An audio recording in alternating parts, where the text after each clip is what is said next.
Good good afternoon, depending on where you are, maybe morning.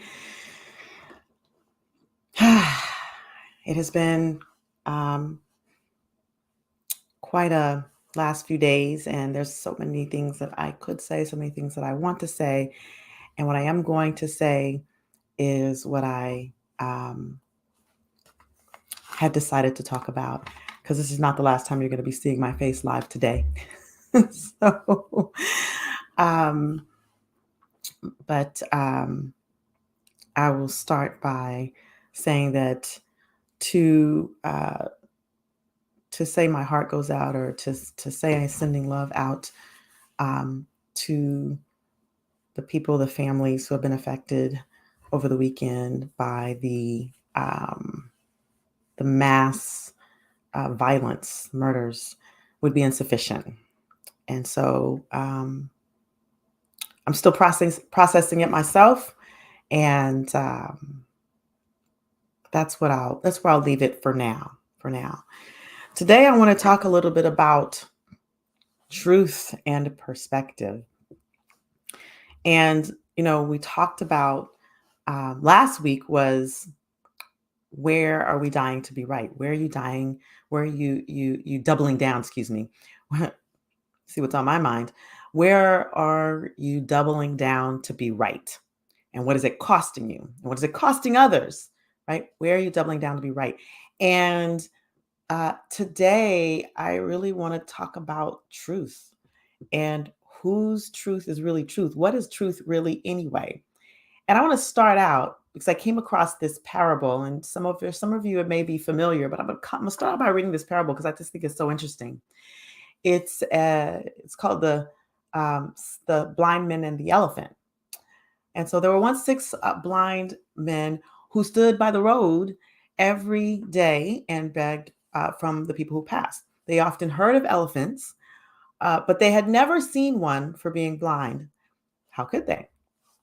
So it just so happened that one morning an elephant was driven down the road where they stood. And when they were told that the greatest beast before them was there, they asked the driver to stop so that they might look at him and see him. Now, of course, they could not see him with their eyes, but they thought that by touching him, they could learn just what kind of animal that he was. So the first one put his hand on the elephant's side, and he says, well, now I know all about this beast. He is exactly like a wall. The second felt only the elephant's tusk, and he, excuse me, and he said, my brother, you are mistaken. He is not like a wall. He's round and smooth and sharp. He is more like a spear than anything else. The third happened to take hold of the elephant's trunk. Both of you are wrong, he said. Anyone who knows anything can see that this elephant is like a snake. The fourth reached out his arms and grasped one of the elephant's legs. Oh, how blind you are, he said. It's very plain to me that he is round and tall like a tree. The fifth was a very tall man, and he chanced to take hold of the elephant's ear. The blindest man ought to know that this beast is not like any of the things that you named, he said. He is exactly like a huge fan. The sixth was very blind indeed, and it was the sixth was very blind indeed, and it was some time before he could find the elephant at all. At last, he seized the animal's tail. Oh, foolish fellows, he cried. You surely have lost your senses. This elephant is not like a wall or a spear or a snake or a tree. Neither is he like a fan. But any man with a particle of sense can see that he is exactly like a rope. So then the elephant moved on, and the six blind men sat by the roadside all day and quarreled about him. They argued. Each believed that he knew just how the animal looked, and each called the others hard names because they did not agree with him. And, I think this is so relevant because of the fact that we often, this is people, people die for this, right? Our truth is our truth, but if you think about, like, if you can think about, this particular parable, um, it's only really a perspective based on our view. Now, you've heard me talk about this. In fact, I talk a little bit about this in the TEDx talk that I did. Uh, is how we come to our view, right? How do we come to our truth? How do we come to our view? And, we come to our view by these filters that we've acquired over time, over the years in our lives. These filters of our upbringing, these filters of our past experience, these filters of our environment and where we live, of the people that we hang around. And I could go on and name all of the particular filters, our language, right? All of the things that have filtered our experience create what we know to be our truth. And the problem is that when we're doubling down to be right about our truth, it alienates any other view. It alienates any other view. And and so, we're seeing this on a national in communities, on a national level, on a global level. I mean, we have a whole war going on because someone thinks their truth is the truth, right? And so we have to begin to look at what the cost is of hanging on to, doubling down to be right, hanging on to our truths so tightly that we are unable to see another view. Now, it doesn't mean we have to agree with another view. I'm not I'm not implying that, right? What I am implying though is that a lot of the problems that we have, and I can bring it, I'm talking globally. I'm talking, a big picture here because that's sort of where I am in the moment. But a lot of the issues that we have is because people hold so tightly to their truth like it is the truth. It happens in religion. It's clear in politics. It happens in in this extremism of belief that causes people to go and shoot up supermarkets and churches. It's pervasive, and it's deadly, and it doesn't work. But if you want to bring it back to the individual, because I know, you know, I can, I'm not here to preach about what's wrong with the world. You can all see that. What I'm here to do is bring this back to also the individual. Because, well, how can we as individuals begin to shift this narrative of always having to double down to be right, of having our truth be the only truth, of alienating each other, of alienating our family members, of alienating our children, of alienating our friends because we're so hell bent on our truth. And what truth are we imposing on others? What truth are we can look at what truths are being imposed on us? Like, what are the truths that you believe, that you've believed, that you can now question, right? The point is, as you are begin to um, open your perspective, as you begin to think about what what it is that influences your thoughts, your beliefs, your habits, your actions, your behaviors, whether it's as a leader in an organization, as a business owner, as a parent. I talk a lot about generational trauma and generational conversations that we pass down.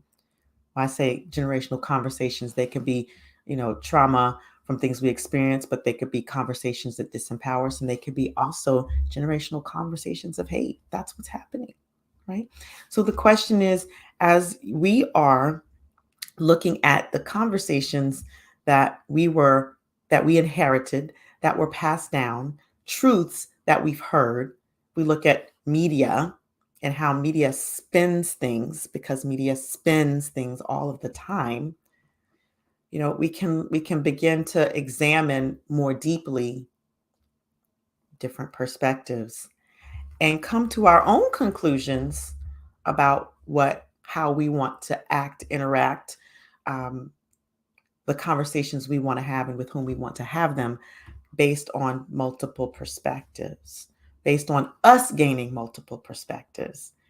Again, I'm not suggesting that we have to agree with these perspectives, but what I am saying is that if we um, do not examine these truths that have been passed down to us, that we have inherited oftentimes from cultures that, if you're a person of color, cultures that are not ours, we inherit conversations from them, right? And we begin to expand outside of that and really look at what else is there. How true is it really? What if it's not true? What if that thing is not true? Then what? What's left is you get to peel off layers and become more of a blank slate and begin to discover what works for you, what works for your family, what works for your organization, what works for those people around you that you want to impact. Yeah. So it's interesting. I thought I would have more to say about this, but I think I'm in a space where today, where I am processing how um, holding on so tightly to a truth, how being influenced by another's truth, um, and how the generational conversation of hate and intolerance is impacting us on a daily basis. It's not that I couldn't see it; it's just very loud right now, and I imagine that people who might be listening to this are in the same place, are in a similar place of processing. And what I want to say about processing is that it's okay to process. And then there's amount of time that if you are intending to shift the narrative and change the narrative, that once you process and you take care of yourself, that you must ask yourself, what is now mine to do? What is now mine? What actions can I take? Whether it's individual action, whether it's organizational action. Um, because in the work that I do, there's a saying, we calibrate on behavior. We calibrate on behavior. What does that mean? Well, it means that a lot of times people say things, they align in word, and word is only 7% of communication. The rest of communication is, well, it's our tone of voice, it's our body language, it's our actions. And so, um, as we examine these truths and we process everything that's been going on, we process all that's happened over the weekend that continues to happen, time and time again, this cycle that of violence, this cycle of intolerance, this cycle of hate, this cycle of trauma. Um, we need to be looking at, of course, the impact, but how far are our words really going to go? How far do the words really go without action, without the other 93% of communication, right? Um, and so that's really what I want to say is number one, you got to really ask yourself what is true and what is real and what is necessary. Where are these beliefs coming from? What are you passing down to these children? Um, what will you choose to shift? How will you choose to shift the narrative in your own self? And how will you create a new legacy as you examine these truths that are maybe not so accurate? How will we change this? That's the question I have today. All right. So, well, I think a lot of times I come on and I have an intention, and the emotion goes where the emotion goes as we process. And so I think um, I just want to send out love today. Even though, yes, I just want to send out love today to those impacted, those who are processing, those who are managing their emotions, those who are angry and rightfully so, those who are experiencing sadness, those who are experiencing fear. Um, I want to send out love today to you all, and keep examining yourself. You know, keep examining your businesses, your organizations, your family, your values, and let's. All I can say is let's try to figure this out. What there is to do.